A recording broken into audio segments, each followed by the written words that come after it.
Tapos merong mga congressman at mga senador gaya ni Bato de la Rosa na hindi na nga pumapasok at hindi gumagampan dun sa trabaho nila, nakukuha pang buo yung sahod nila. Mga boss, sabi ni Senate President Tito Soto, Eto ha. Dahil daw doon sa hindi pagpasok, hindi daw sumasahod. Okay, may punto siya sa part na yan. Hindi, let's think of this objectively. Okay? May punto naman siya eh. Pag hindi pumapasok, dapat walang sahod. Ang tanong, may batas bang ganun? hindi daw applicable yung no work no pay sa mga miyembro ng Kongreso. Kabilang na dyan yung mga senador at mga congressman. Totoo naman, kasi kahit saan mo hanapin, walang nakasulat tungkol sa no work no pay policy sa rules ng House of Representatives at Senate of the Philippines. Kaya nga, tama ka eh. Inamin mo mismo, walang ganyang rules. Walang batas na ganyan. Tama ka. So dapat magkaroon. Tama, mali. Dapat magkaroon ng rules tungkol dyan. Sinong gagawa niyan? Kayo. Putak ka ng putak dyan, kesa na pumutak ka, bakit hindi mo kausapin yung mga kapwa mo? Gumawa tayo ng batas, puntahan mo si Senator Soto, ayusin natin ang rules and regulation. Instead of going to the public, putak ka ng putak, okay lang kasi kung vlogger ka eh. Hindi ka na vlogger ngayon, bata. Boy, hindi ka na TikToker ngayon. Congressman ka na. Ibig sabihin, you have a higher responsibility. Kaya kung gusto mo ayusin, baguhin, magtrabaho ka, hindi pumutak ka. Kasi yung pagputak mo, walang magagawa yan. Naintindihan mo, boy? Hindi ka na TikToker eh. Kung ako, gusto ko nang tumahimik. Kakandidato na lang ako. At dyan ako magtatrabaho sa loob. Pero ayoko eh. Gusto kong pumutak ng pumutak eh. Kaya pinili ko na lang ganito. Totoo, walang biro. Pipiliin ko na lang mag-vlogger. Ayoko kasi, patatahimikin ako eh. Hindi ko sinasabing tumahimik ka ha. Ang sinasabi ko, you can do more than putak ng putak. Magtrabaho ka. Ikaw din, di ka rin nagtatrabaho eh. Putak ka lang ng putak eh. Kausapin mo yung mga dapat kausapin para magkaroon ng ganyang klaseng batas. Which I agree. Tanungin kita, bata. Sige, tanungin kita. Alam mo ba ang attendance ni Romualdez? Pumapasok ba si Romualdez? Bakit hindi mo ba mababanatan si Romualdez? Bakit ka tumatawid sa Senado? And there is even a courtesy given to both houses. Ibig sabihin yan, kung wag kang bumanat ng direkta sa Senador, kausapin mo yung Senate President, let the Senate President discipline their own. That's the proper way.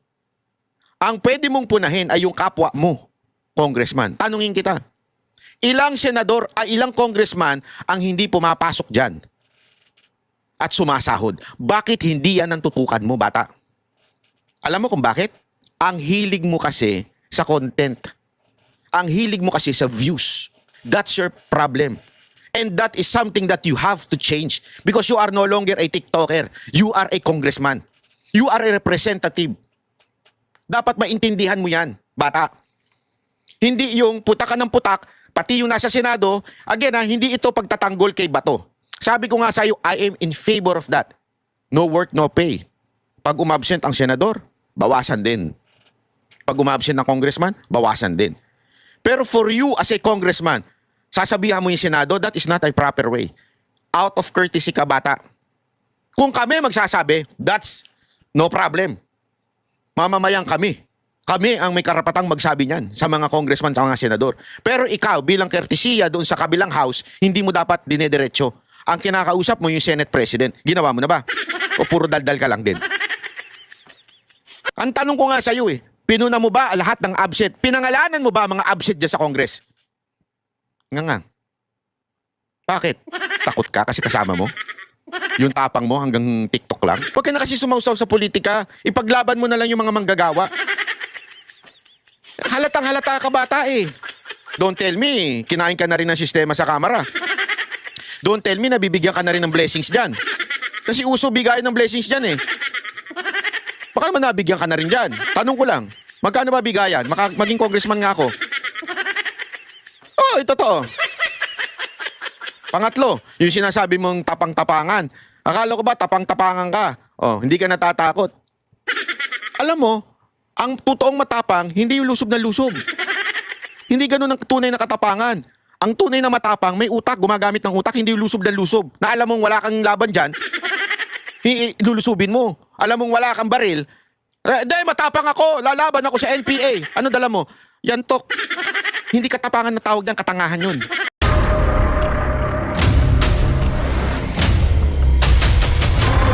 Bago tayo mag-umpisa, baka pwede nyong i-like ang video na to. Malaking bagay ang like sa aming mga content creators. Maraming salamat po.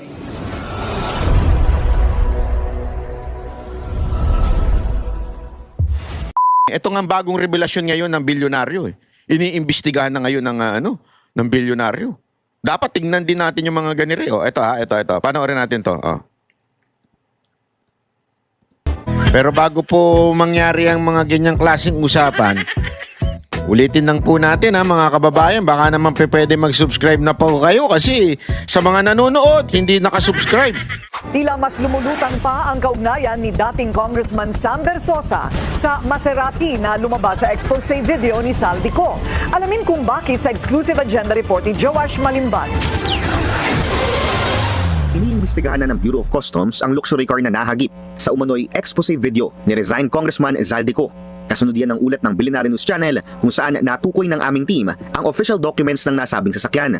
Sold and registered ito sa Sukali Trading mula December 18, 2024 mula sa importer na Brilliance Auto Corporation.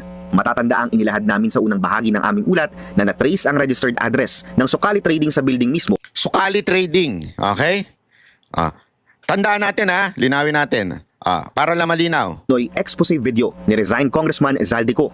Kasunod yan ng ulat ng Billionaire News Channel kung saan natukoy ng aming team ang official documents ng nasabing sasakyan. Yan. Sold and registered ito sa Sukali Trading mula December Sold. Ibig sabihin, binenta doon sa Sukali Trading. Ibinenta doon sa Sukali Trading, sold and registered. Ibig sabihin, nakarehistro sa Sukali Trading yung Maserati. Na naandoon sa loob na kung saan nag-deliver si Zaldico ng mali-maletang pera. Bilyon. Nandun yung registration na silip ng bilyonaryo. Sukari Trading. 18, 2024 mula sa importer na Brilliance Auto Corporation. Ang importer ay Brilliance. Tandaan na lang natin Brilliance Incorporation, BI. Yan ang importer, BI, Brilliance. At ang bumili, Sukari. Ibig sabihin, ang nag-import, Brilliance, ibinenta sa Sukali o doon nakapangalan, doon nakarehistro.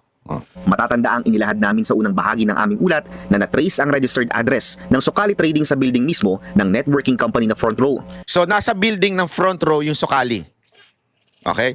So, yung Sukali Trading, yung bumili nung kotse, nakatabi ang mali-maletang pera, ang bumili nun, o yung pagmemay-ari ng kotse na yun, ay ang address ay Front Row na alam naman natin ay kay Sam Versosa. Okay? So alam natin yan, siya ang pinuno ng Front Row. Ibig sabihin, ganito yan, para mas may paliwanag natin ng gusto.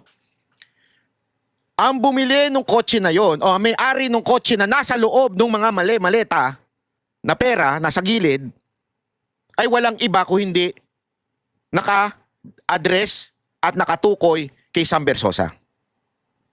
So parang ang tinatanong ngayon ng bilyonaryo, kotse mo ba yan?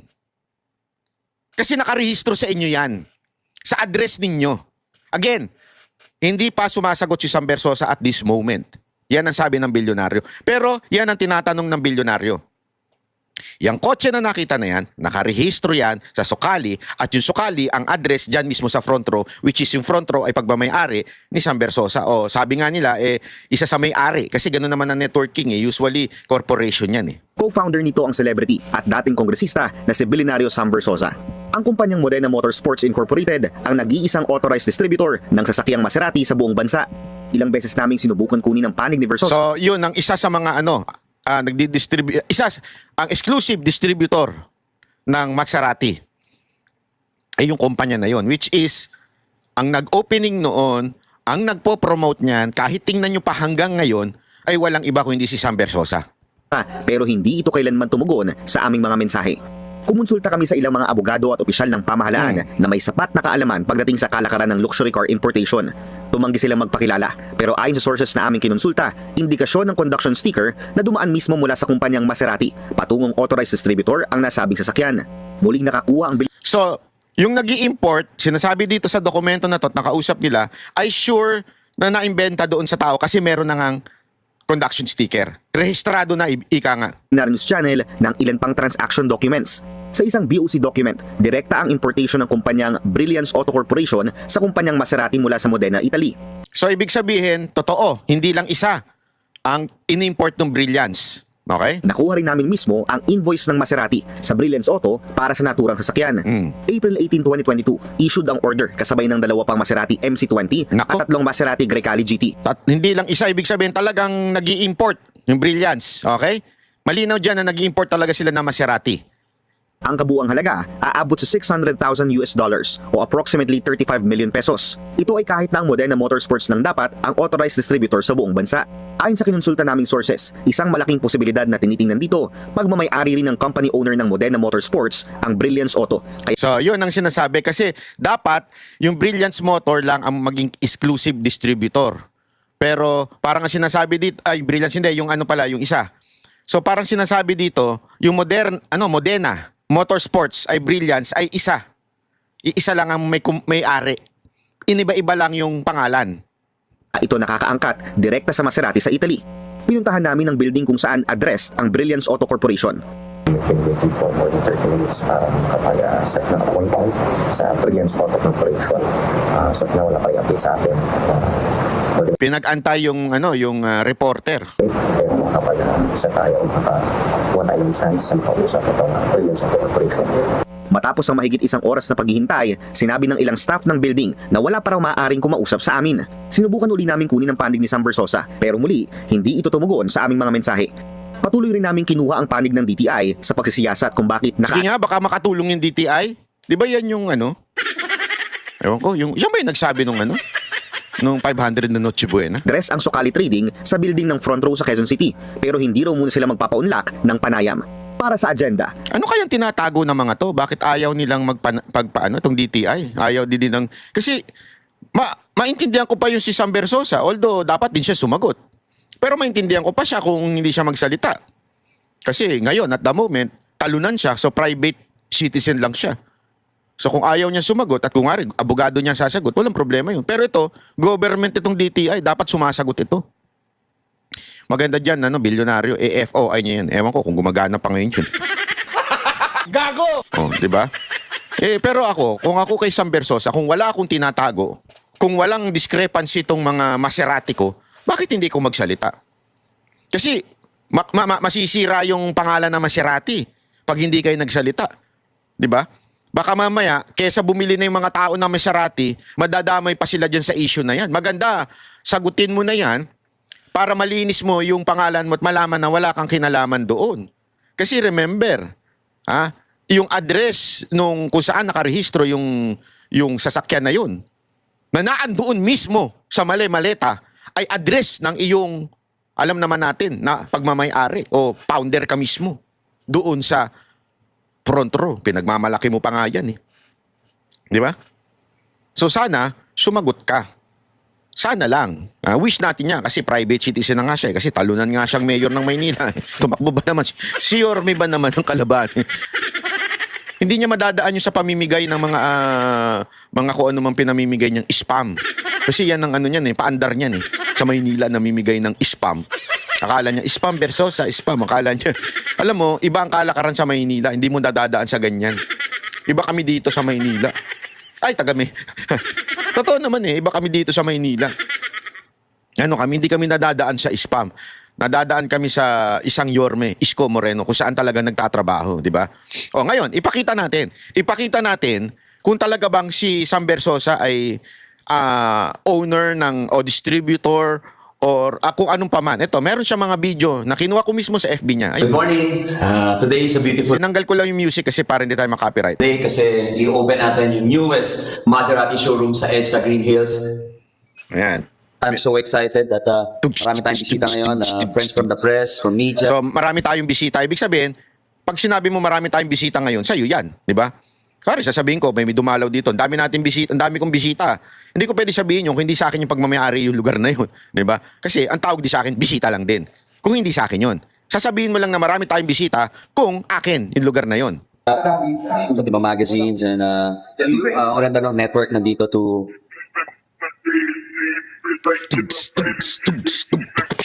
So we just finished discussing kung paano Ano na na lang yung music ah. i-reveal yung car. This car will be the first 100% fully electric car from Maserati. So it will go from 0 to 100 in Bakit siya may kwintas na sa kaliwa? Akala niya quit siya dun. Hindi ito wala namang pagpuna. Ako, kanya-kanyang preference naman yan. Pero, paano naging cute yan? Hindi kasi, di ba, hindi ka naman magsusuot ng isang, alam mong hindi ka cute, di ba? Alam mo, magsuot ka ng pangit. Kaya ka nga naglalagay ng kung ano-ano sa katawan mo, nagsusuot nito kasi, ay maganda to, ay pogi ako dito, okay to, mag-i-improve yung itsura ko dito. Di ba? Kaya mo nga susutin eh. Pero bakit yun? Anong style yan? Si Prince ba yan? Yan lang si Prince. 2.7 seconds. Abangan niyo. Oh, galing oh, palakpakan. Nako, grabe. Nako. Kailangan talaga sumagot nito ni Sam Versosa. Ito pa, isa pa. Ladies and gentlemen, I'd like to show to you the latest masterpiece of Maserati, the Maserati Gran Turismo Folgore 110 edition. Good evening, everyone. I'm really proud that we are surrounded by So nakita nyo na, yan po, friends. yan po ay pruweba lamang na talagang ang Maserati ay ito hong nagbebenta ng Maserati sa Pilipinas ay walang iba kundi si Sam Versosa o nasa karehistro sa kanya. Okay? Kaya nga, it's not far reasoning kung mabintang sa kanya yung Maserati na naandoon sa loob ng garahe na may pera na ninakaw, di umano, dinistribute sa mga politiko. Anong ginagawa ng kotse mo doon? Sa'yo ba yung garahe? Yan yung mga katanungan eh. Sa'yo ba yung garahe? Ikaw ba ang isa sa mga nakinabang doon? Ikaw ba ang nagdi-distribute noon? Sa'yo ba tinatago ang mga pera na dinidistribute? Bakit naandoon yung kotse mo? Pwede rin naman. Malay nyo, nirentahan lang ni Zaldico. Dahil magkaibigan sila. Hindi natin alam. Kaya nga maganda niyan sa Versosa, kesa sa ang dal-dal-dal mo dati nung panahon ng kampanya. Ang tindi ng paninira mo kay Yorme Isko Moreno. Pero itong issue na to, hindi ka makasagot. Diba? Hindi ka makasagot sa issue na ito. Bakit? Anong meron? Diba? Anong meron at hindi ka makasagot dito sa issue na ito sa bilyonaryo? Sagutin mo ang bilyonaryo. News channel. Hindi ako. Nagtatanong sila. Ako nakikichismis lang. Ako nakikibalita lang. Kasi kung hindi mo masasagot yan, it will haunt you until your next election bid. Kung magtatakbo ka bang mayor ulit ng Maynila, ang kapal naman ang mukha mo. Ay, hindi, pero kung tatakbo ka uli doon, ngantakin mo. Yan ang tatanong sa'yo ng tao. Sinong may-ari ng Maserati na naandoon sa loob? Kasi nakarehistro yung Maserati na yon sa isang kumpanya na ang address ay nasa front row. Sa'yo ba yan? Ha? Anong kinalaman mo dyan? Ha? Yan ang ating ano. O, bago tayo magpatuloy ha, mga kababayan, huwag niyong kakalimutan. Ano yon? Panoche Buena ni Banat Bay! Panoche Buena ni Banat Bay! Panoche Buena ni Banat Bay! Pag tama sagot, may kikas agad na hindi kaya ng gobyerno. May panlalait pa. Panoche Buena ni Banat Bay! Panoche Buena ni Banat Bay! Panoche Buena ni Banat Bay! Siya na bahala sa Pasko mo, wag lang si BBM. Baka kapusin ka pa dyan. Panoche Buena ni Banat Bay! Panoche Buena ni Banat Bay! Panoche Buena ni Banat Bay! Siya na bahala sa Pasko mo, wag lang si BBM. Baka kapusin ka pa dyan. Ayan, palakpakan. May advertisement. Ano ba yan? Gusto mo bang manalo ng 500 na panetsibena ni Banat Bay? Manood lang ng daily vlog. At may itatanong ako sa inyo araw-araw yan. At unang 3 mananalo ay unang 3 makakakuha ng tamang sagot ay may tigpa 500 Gcash. Yun. So i-comment nyo lang dyan. At yung ating banateras na si Ann Harot ang titingin dyan sa unang 3 at i-message na kayo. Pag message siya sa inyo, sumagot kayo. Pag di kayo sumagot, forfeited ang pagkapanalo ninyo. Kailangan abang-abang kayo lagi. Ibibigyan lang kayo ni Ann Harot ng 1 araw, 24 oras mula nang mag-message siya. Pag di nyo sinagot, change na. Change na po. Okay? At ang matindi ho dito ay mga kababayan, meron kayong tigpa 500. At para naman po sa mga gustong tumulong at ibahagi ang kanilang blessing. Siyempre, I will give you the opportunity to be blessed. Kasi lagi niyong tatandaan, yan ang prinsipyo ko sa buhay. Yan ang natutunan ko mula nung bata ako. It's better to give than to receive. Hindi, walang biro. Ito, patunay ko ito. It's better to give than to receive. Pag ikaw nagbe-bless ng tao, you will also be blessed. Hindi yun ang gagawin mong motibo. Pero, sabi nga ng Panginoon, sumunod ka lang, siya na magpapala sa'yo. Kaya kung gusto ninyong tumulong, na pagpalain natin ang ating mga kababayan na Noche Buena, ayoko ma-involve sa pera. Kaya, ang ilalagay natin dito, ay yung Gcash ni Ann Harot.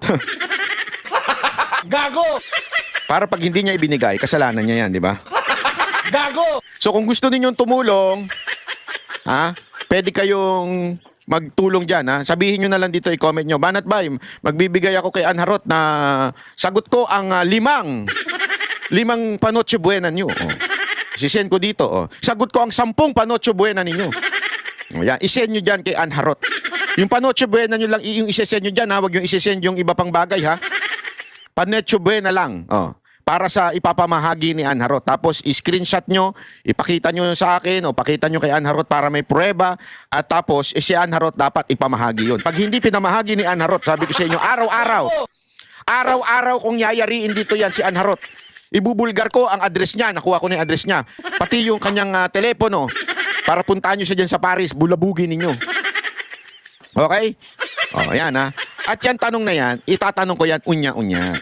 Easy. Maya-maya itatanong natin yan. Pero pag-usapan muna natin tong issue na to bago natin itanong. Kasi itatanong ko maya-maya yan para pag nanalo kayo, iyon na, mismo na. Kaugnay sa umunong ICC warrant of arrest kay Senador Bato de la Rosa at iba pang maiinit na issue, kausapin natin si DILG Secretary John Vic Rimulya. Magandang umaga at welcome po sa Balitang Hali. Magandang umaga po sa lahat. Opo, kumpirmado po ba kung may inilabas ng arrest warrant ang ICC para kay Senador Bato de la Rosa? Puro second-hand information pa lang ang nakukuha namin But the actual warrant of arrest, wala pa po dumadating either sa DOJ, sa DFA, o sa DILG. Wala pa po. Pero meron ho bang nagsasabi na posibleng may ibigay na sa inyo for your proper disposition para makapaghanda ang DILG? It's all, mahirap kasi yung when you presuppose an event na wala pa naman actionable document. So we will wait when we receive it, then if we receive it, then we will make the proper plans. Gayong hindi pa po nagpapakita si Senador de la Rosa sa Senado, aktibo po bang... Grabe, atat na atat sila, wala pang warrant of arrest. Hindi ko alam kung sinasabi lang nila ito. Na wala pa, kasi ganyan din ang ginawa nila kay Pangulong Duterte. Yung sinasabi nila walang warrant of arrest, tas biglaan nilang inaresto. Kaya, valid sa tingin ko itong ginagawa ni Bato. Mamaya, ipapaliwanag ko sa inyo kung bakit sablay yung komento ng isang congressman na kesyo nagmamagaling at lumabas na daw si Bato at harapin. Okay? Minomonitor yung kanyang kinaroroonan ng DILG? Well, alam naman namin kung nasaan siya. Pero to this date, he is not considered a fugitive. He is not a wanted man. So, we have to play it fair and we have to play it cool. Hindi naman pwedeng basta-basta ka lang gagawa ng hindi na uso yung extrajudicial means of prosecuting the law. Dapat dyan, you do it according to the book. So, we are monitoring him. Alam namin kung nasaan siya. At hintayin lang namin kung may utos talaga ang korte, wala. Posible po masabi ninyo kung saan po siya? Hindi. That's confidential information. Hindi pwede. Pero ang malinaw po, hindi naman po siya nagtatago sa ngayon. Well, you can consider it kasi he doesn't come out in public palipat-lipat siya ng mga bahay sa mga kaibigan niya. Iyatago siya. Tapos sa loob lang siya ng bahay. Tapos lilipat siya, iba-ibang kotse yung ginagamit. Kaya siya alam daw kung asan siya. Pautot din ito mga to. So, I think we've monitored him in 6 different places in the last 3 weeks. In the last 3 weeks. Palipat-lipat lang siya. Sa panayam po ng unang balita kay Attorney Israelito Torion, at stake daw kasi yung personal safety ng senador. Wala raw klarong polisiya o batas yung gobyerno pagdating sa pagsuko sa halip na extradition. Ano pong masasabi niyo dito? Again, wala pa eh. We don't have a copy of the order of the ICC. So, mahirap mag-comment kung wala kang hinahawakan ng dokumento. Ano po ba magiging proseso sakaling matanggap na po ninyo yung warrant of arrest mula sa ICC? Well, kung ang proseso dyan, kung matanggap ng DFA or DOJ or Center for Transnational Crimes, according to the Supreme Court ruling on extradition, papayagan si Senator Bato to seek redress from the court. Kahit RTC, pwede siya mag-seek ng redress to... Ayan ha, tandaan nyo itong sinasabi ni Remulla ha. Sabi ng Supreme Court, papayagan. Hindi dudukutin na katulad ng ginawa ng gobyernong ito kay Pangulong Duterte. To deal with the matter. Kung anong desisyon ng korte, ay yun ang gagawin ng gobyerno. May pending na kaso po sa Korte Suprema. May epekto ho kaya ito para sa inyo sa DILG? Sino pong may pending kaso? Ito pong kapag-question sa pag-aresto noon kay dating Pangulong Duterte at nire-relate ito para kay De La Rosa. Wala naman. Walang connection yan. Actually, may clear-cut rules na ang Supreme Court. So, ayun ang susundan namin. Pagdating naman po kay dating Congressman Zaldico, ano pong reaction? Ayan, so ayan muna. Alam mo, ngayon kasi maraming sumisita kay Bato. Halimbawa na itong isang representante, baguhan po ito eh. Actually, nanalo ito dahil sa nagtitrending sa TikTok ito dahil dun sa kanyang panawagan tungkol sa manggagawa. Okay, tungkol sa mga... Tama naman siya. Ako, in some areas, okay itong tao na to. Para sa akin ha. Kasi pinaglalaban niya yung provincial rate. Ako, ganun din ako. Gusto ko din yun. Dapat talagang pare-pareho ng rate para talagang yung mga tao ay hindi na pumupunta sa Metro Manila para magtrabaho. Tama siya dyan. Ang problema ko dito, misled itong tao na ito pagdating sa politika. Kasi nga, dahil baguhan, medyo nagmagaling ng una, hindi niya alam talaga kung anong nangyayari sa politika.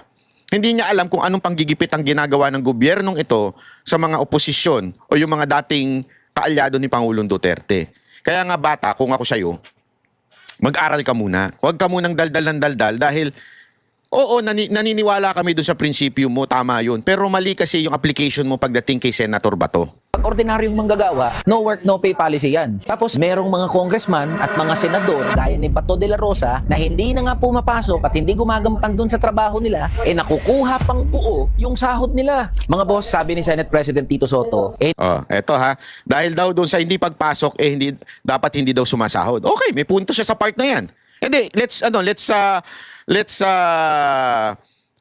think of this objectively. Okay? May punto naman siya eh. Pag hindi pumapasok, dapat walang sahod. Ang tanong, may batas bang ganun? Hindi daw applicable yung no work, no pay sa mga miyembro ng Kongreso. Kabilang na dyan yung mga senador at mga congressman. Totoo naman, kasi kahit saan mo hanapin, walang nakasulat tungkol sa no work, no pay policy sa rules ng House of Representatives at Senate of the Philippines.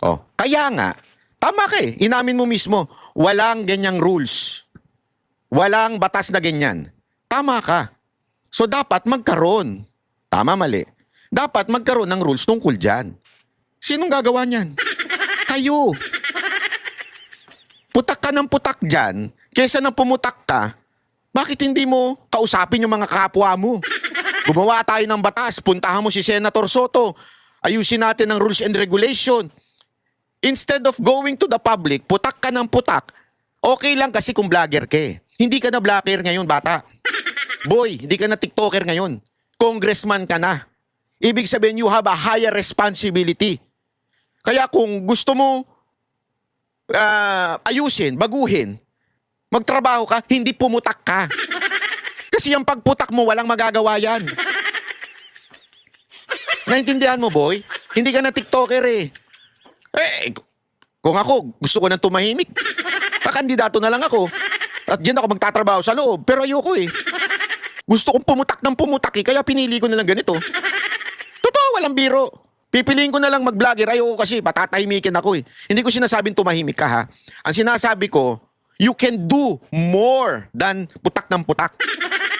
Magtrabaho ka. Ikaw din, di ka rin nagtatrabaho eh. Putak ka lang ng putak eh. Kausapin mo yung mga dapat kausapin para magkaroon ng ganyang klaseng batas. Which I agree. Tanungin kita, bata. Sige, tanungin kita. Alam mo ba ang attendance ni Romualdez? Pumapasok ba si Romualdez? Bakit hindi mo ba mababanatan si Romualdez? Bakit ka tumatawid sa Senado?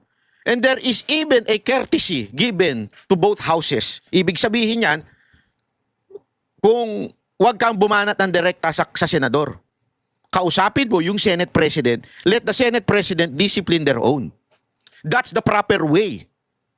Ang pwede mong punahin ay yung kapwa mo, congressman. Tanungin kita, ilang senador, ilang congressman ang hindi pumapasok dyan at sumasahod? Bakit hindi yan ang tutukan mo, bata? Alam mo kung bakit? Ang hilig mo kasi sa content. Ang hilig mo kasi sa views. That's your problem. And that is something that you have to change because you are no longer a TikToker. You are a congressman. You are a representative. Dapat maintindihan mo yan, bata. Hindi yung putak ka ng putak, pati yung nasa Senado, again hindi ito pagtatanggol kay Bato. Sabi ko nga sa'yo, I am in favor of that. No work, no pay. Pag umabsent ang senador, bawasan din. Pag umabsent ang congressman, bawasan din. Pero for you as a congressman, sasabihan mo yung Senado, that is not a proper way. Out of courtesy ka, bata. Kung kami magsasabi, that's no problem. Mamamayang kami. Kami ang may karapatang magsabi niyan sa mga congressman, sa mga senador. Pero ikaw, bilang courtesya doon sa kabilang house, hindi mo dapat dinediretso. Ang kinakausap mo yung Senate President. Ginawa mo na ba? O puro daldal ka lang din? Ang tanong ko nga sa'yo pinuna mo ba lahat ng absent? Pinangalanan mo ba mga absent dyan sa Congress? Nga. Bakit? Takot ka kasi kasama mo? Yung tapang mo hanggang TikTok lang? Hindi, eto kasi narinig ko ito noon. Eto, to be honest napapanood ko videos nito. Bilib ako sa batang to, sabi ko, okay to. Pag nanalo ito, sana ipaglaban niya talaga yung mga manggagawa. May mga pangako pa siya pag ako nasa Congress na, ganito. Tangin na mas matapang pa sa'yo si Kiko Si Kiko Barsaga, talagang binanatan yung mga congressman. Tangina nag-videos, alam mo, iba yung tapang ng batang yun. Gago rin talaga yun alam mo yun, yung pagkaano nun, mantakin mo mag-video siya, lapitan niya si Sandro Marcos. How's your cousin? Yun ang tapang. Yung tapang mo, tapang-tapangan lang niya sa TikTok. May effects ka pa. Ano to? Tangin pang bata? Hindi ka content creator. Sa kanya galing yung mga sound effects May pangalan. Bata, ano kita? Amoy na amoy kita. Amoy na amoy kita. Yung mga ganyan mo for the content. Amoy kita, bata. Huwag ganyan. Sabi ko sa'yo, yayariin kita. Bilib ako sa prinsipyo mo, pero yung style mong ganyan for the content, tangina. Hindi ko palalagpasin yan. Sabi ko sa'yo, Pero di ba dapat di na-issue yan bilang mga halal na opisyal? Keso senador ka o congressman, dapat automatic na pumapasok ka. Oo bakit si Bato lang ang binanggit mo? Lalo pa, nagpapasahod sa'yo, mga manggagawa Tama at naman siya ordinaryong dyan. Pilipino. Tama siya dyan. Isipin natin itong mga boss pag ordinaryong manggagawa, no work, no pay policy yan. May bagyo o wala, may special holiday o wala, inaasahan na papasok at papasok yan. Dahil pag di siya pumasok, wala siyang kikitain. Tapos anong mababalitaan natin? Merong mga congressman at mga senador, gaya ni Bato de la Rosa, hindi niya na nagagampanan yung trabaho niya. Tingnan mo.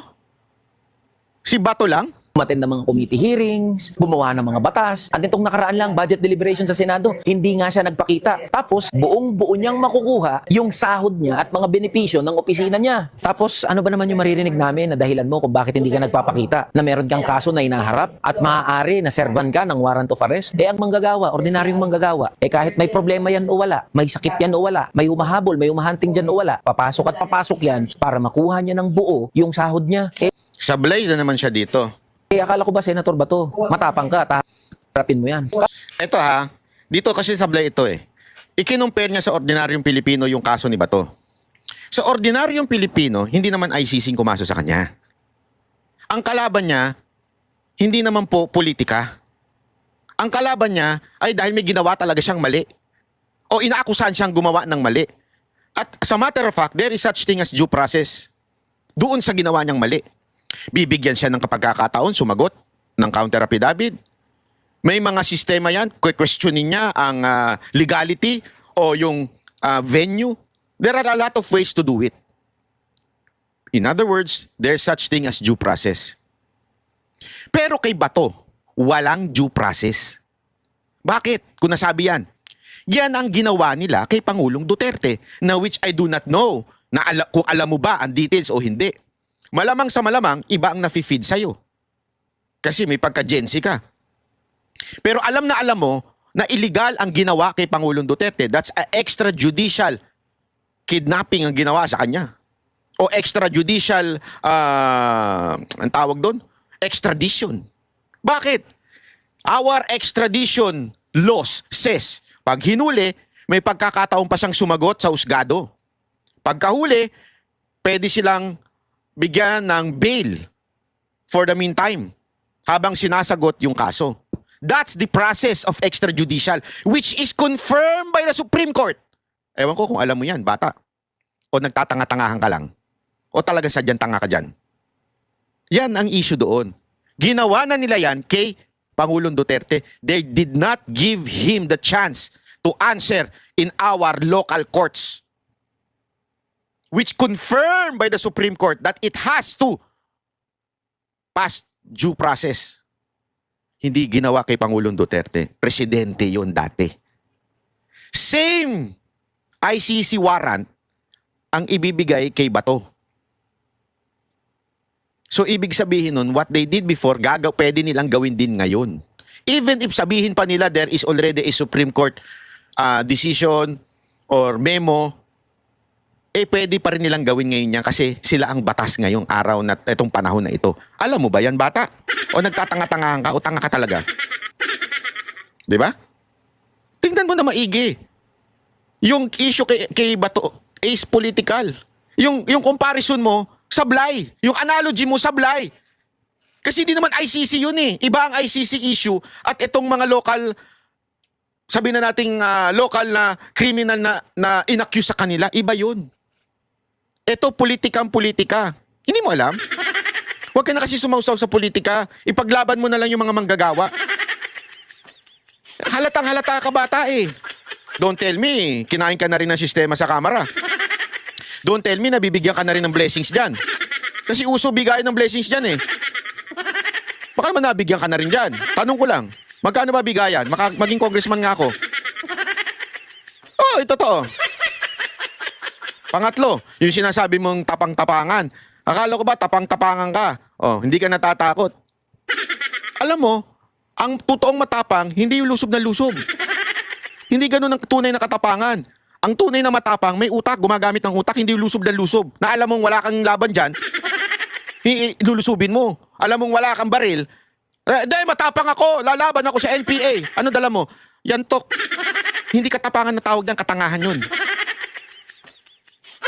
Hindi, tanungin kita, sige nga. Lumusob ka nga sa mga NPA na wala kang dala-dala, wala kang bodyguard, ikaw lang mag-isa. Di ba, matapang tayo? O, yung NPA, natawag ng terorista yan. Sige, labanan natin. O sige, ibaba natin. Wag na si NPA. Yung mga kriminal na lang. Halimbawa lang, tumulong ka. O tanggalan natin ng baril yung mga pulis. Bakit? Para walang mapatay na EJK. Since sila naman ay nanumpa, sila ay brave, sila ay matapang. Tanggalin natin ng mga baril. Yantok na lang ibigay natin sa kanila. Sa tingin mo, pag lumusob sila, anong tawag doon? Katangahan o katapangan? Di ba katangahan? Kasi nga walang logic. Walang weapon. Alam mong talo ka, bakit ka lulusob? Tanga ka? Ganon din kay Bato. Alam niyang wala siyang weapon eh. Alam niyang itong gobyerno na ito, mapang-abuso. Alam niya itong gobyerno na ito, tinarantado na yung dating presidente. Hindi pinadaan sa tamang proseso. Tanga ka pa ba? So sasabihin mo, ako naman, ako, me. Ganon. Kung ikaw, medyo mahina ang kokote, huwag mong gayahin si Bato. Naging PNP chip yan eh. Hindi mahina ako kote niyan.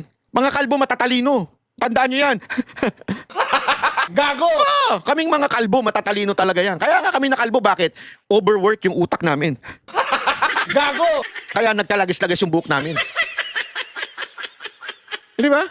Ay, itong batan to, marami pa tong bigas na kakainin eh. Pero lutuin mo ha. Baka mamaya kainin mo, ano ka.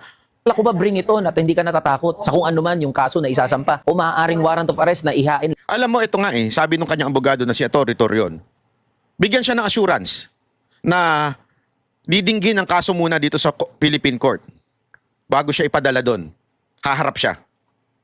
Ganyan din naman si Pangulong Duterte, Philippine Court, let it be Philippine Court. Hindi dayuhan. Putang ina, sinong gago na alam mong dadaling ka sa Amerika tuloy, sa Europa, sa Netherlands, na wala kang kalaban-laban, na hindi ka pwede mag-appeal, ang gastos ng abogado, papayag ka? Tanga ka ba? Ikaw, tanga ka? Tatanong lang ako. laban sa'yo. Hindi ba unethical na yung mga kagaya mong senador? Pati na rin yung mga congressman na hindi nagpapakita, hindi Ba't di ka magpangalan? Si Romualdez, pumapasok?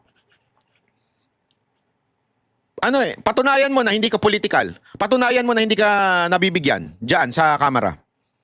Kaya ako nagtatanong lang ako, hindi kita pinagbibintangan na nabibigyan ka. Pero alam naman natin, bali-balita sa kamera, matindi ang blessings diyan. Patunayan mo o prove to us. Hindi, baka sabihin niyo ba, hindi, ikaw nag-accuse. Wala, hindi ako nag-accuse.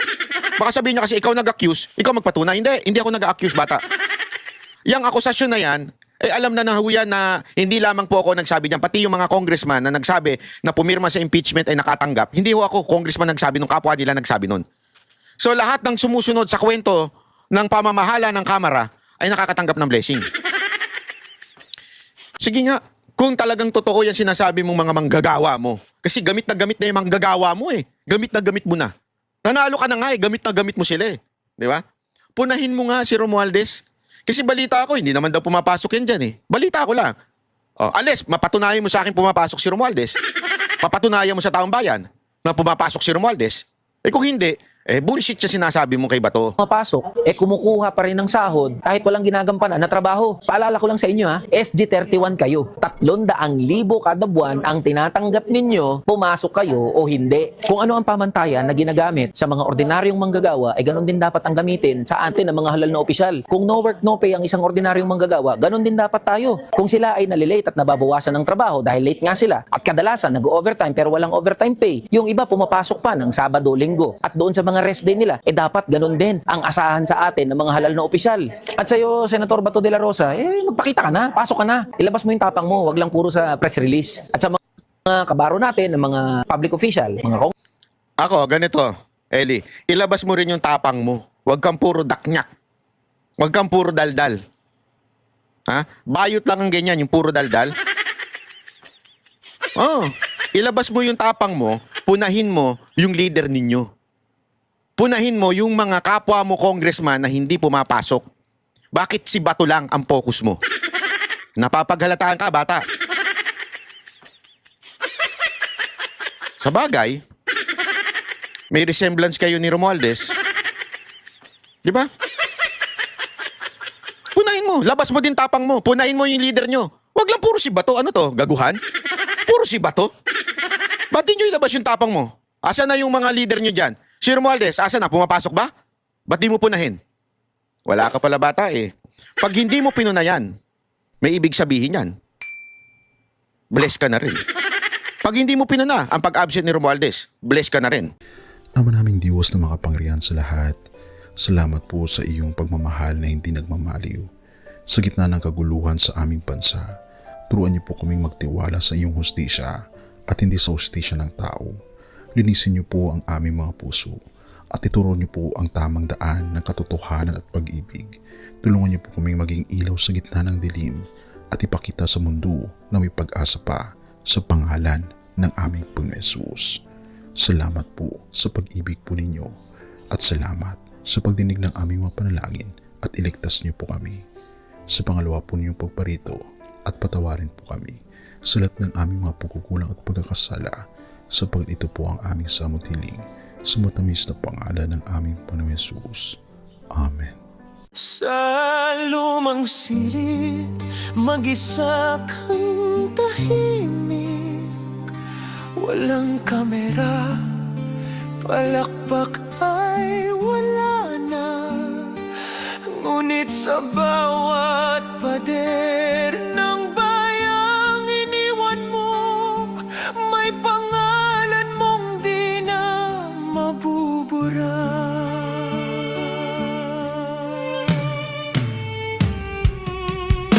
Minsan kang naging balikat ng mahihina, kalaban ng takot, kakampi ng asa.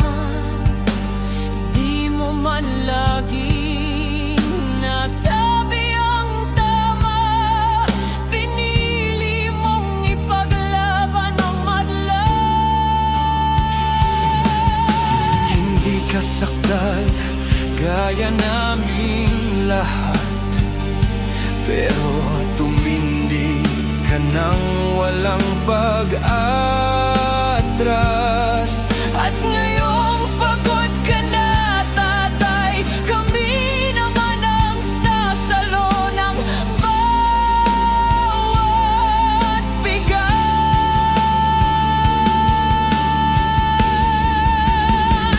Hanggang sa dulo, ikaw ay mahal, kahit papagod na ang iyong katawan.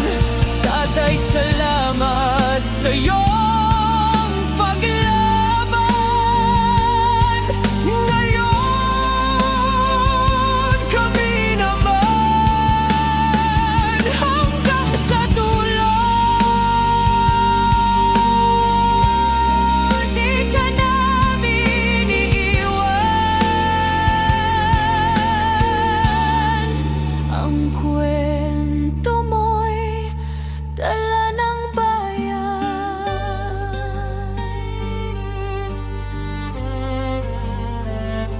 Tahimik ka na sa mga batikos, wala nang tugon, wala nang galit, pero sa mata ng mga maralita, naroon pa rin ang tapat mong alaala. Marami mang di nakaintindi, marami pa rin ang di nakakalimot. At ngayong wala ka ng kapangyarihan, tatay, ang magtatanggol sa'yo ay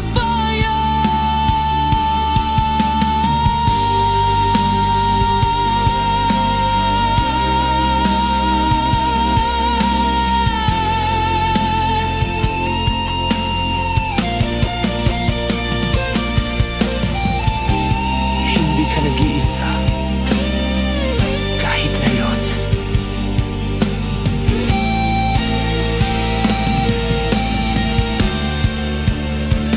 Hanggang sa dulo, tangan ka pa rin sa puso ng batang minsan mong pinakain. Hanggang sa dulo, di ka nag-iisa. Ang dasal ng bayan ay sa'yo pa rin. Katay, kami naman ang lalaban sa ngalan mo, sa alaala mo. Hanggang sa dulo, dalangin ka ng puso ng masa.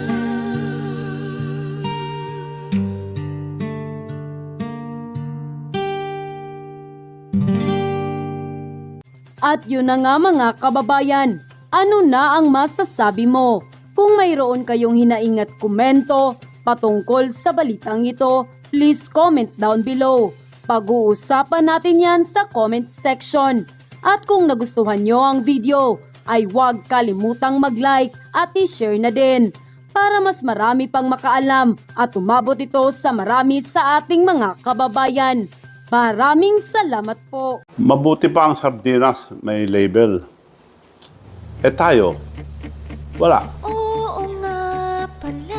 Nay, ito na yung bayad ko sa isa, ano? O, kunin mo yung isa. Isa muna, iyan, no? Tapos, isa pa, di ba? 4 dapat na sardinas, eh. O, yan. 3 na. Pang-4 na sardinas. O, okay na.